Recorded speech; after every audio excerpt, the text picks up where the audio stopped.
David Baye here from MuscularDevelopment.com. We are in Las Vegas for the 2014 Olympia weekend, not just the Olympia weekend, 50th anniversary. I am here with your reigning women's physique champion, Dana Linn Bailey, and as you all know, Rob Bailey. Dana, more pressure, trying to win your first Olympia or coming back and defending your title? Definitely this year. I mean, last year there were no expectations whatsoever. I was just there to be on stage and have fun. So now I feel like everyone's gunning for me and has little darts in my head, but it's not really like that. I mean, all the physique girls are extremely nice. We're all like great friends. And to me, like, yeah, there's a lot of pressure because everyone, you have to beat what you look like last year. So that's the pressure I have with myself, and I want to look better and obviously win. But in my opinion, what it comes down to is that I think all together, us girls as a group are like creating a movement, and we're bringing back like the old school bodybuilding, more Rachel McLeish, Corey Everson. We're going up there together on stage and showing the world basically that girls can be strong, have muscles, and still be extremely beautiful at the same time. So that's what we're all up there to do.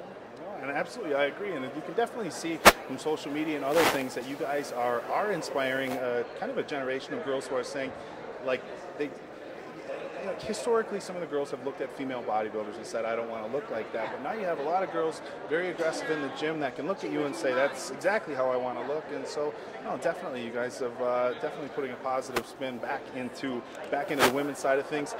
Now, Rob, a lot of people have it in their mind that the people who are chasing the champion are working harder than the champion themselves. The people who want to get to the top are hungrier. Nobody has seen the work that Dana's put in over the last year closer than yourself. What do you have to say about the people whose mindset is, the people running towards the top of the hill are running faster? You're trying to trick me.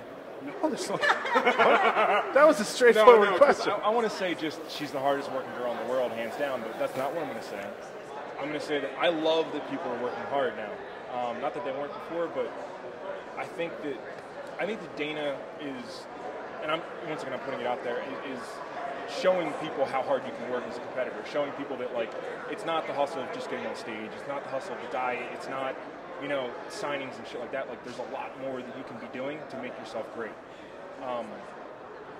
Part of being at the top is being a great ambassador and spreading it. And this year, we were home 2 days a week. Like, that was brutal. We were at every single show we could be at, every single event. They weren't always bodybuilding events, they were fitness events, they're all over the place. And, she never missed a training session, she never missed cardio, she wasn't missing meals. It's just, she's on another level. She's almost on like a guy level, where you see Jay just everywhere. You see just, oh look, how's Jay Cutler here, then here, then here, and he's still showing up for Olympia. And that's what Dana did this year. That's what she did last year. And that's what we can continue to do. It's just like a different level of work. I don't know. Not just work in the gym. It's it's work everywhere. Now he brings up a really interesting point. Historically, the female competitors, as far as guest appearance and things like that, their schedule's not as aggressive, not as big as the guy competitors. We've seen guys like Jay Cutler and Phil Heath in the past. And, some of these guys 4 weeks before a show, 6 weeks before a show, even as far as 8 weeks, they shut down their guest appearances. They stopped traveling. Is that something that you did, 4 weeks out, 6 weeks out, you said, okay, I'm going to stay at home and focus on just my prep these last handful of weeks? The last 4 weeks we shut down. I think the last guest posing I did was the Flex Lewis show. That was in July. But I think we had a couple more appearances in Shiloh. We did a couple appearances, but around like 3-4 weeks out, we stayed at home. But the glory of that is we brought people to us. So we hold camps. So we had a Warehouse gym camp in August. We didn't do any in September because it was just preparing to leave, because we're actually going to be gone for a month after this. But yeah, we shut down about 4 weeks out, and then just brought people to us with camps instead. Now, as far as your training over the course of the past year, as Rob had, discussed, you've been busting your butt as hard as anybody in the industry. But with the women's physique division, and the same with a lot of the women's divisions, bikini, figure, the judges lay out this real fine line on what's too muscular, what's too lean. Now, obviously, it came to the stage last year. The judges said, this is who we want representing this division as Miss Olympia. So now, theoretically, if you want to repeat, you want to bring the exact same thing you brought last year as far as a muscularity and a conditioning standpoint. As a competitor, you get in the gym and you want to train hard and you always want to make progress, but knowing that the judges are putting a limit on what they want to see as far as muscle and conditioning, what are you doing in the off season as far as your training to make improvements, but at the same time recognizing that you can't get too muscular and you don't want to show up too lean?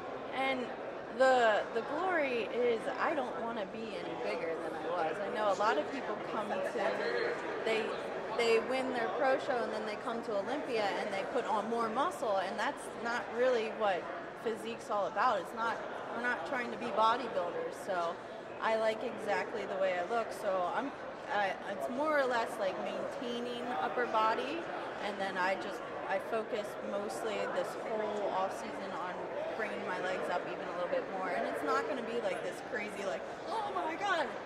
We're just doing like a 10%. It's like a 10 to 15% quality than last year.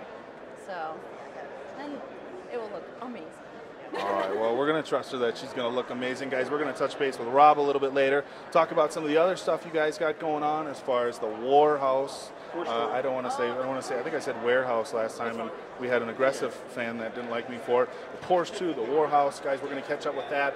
Talk to Rob a little bit later about all that, but for right now, we're going to let Dana get back to this ridiculous line of fans. Apparently, this is the first time this has been done at the Olympia meet and greet. We actually have a gate here. I don't know how much security this is going to provide. Should there be some kind of rush, but it looks nice, and you get to hide behind it. So, but we're going to wrap it up, guys. Let Dana do her thing and get prepared for the upcoming competition. So once again, for musculardevelopment.com, this is David Baye with your reigning Women's Physique Olympia champion, Dana Linn Bailey, and Rob Bailey from Las Vegas, Nevada for the 2014 Olympia weekend.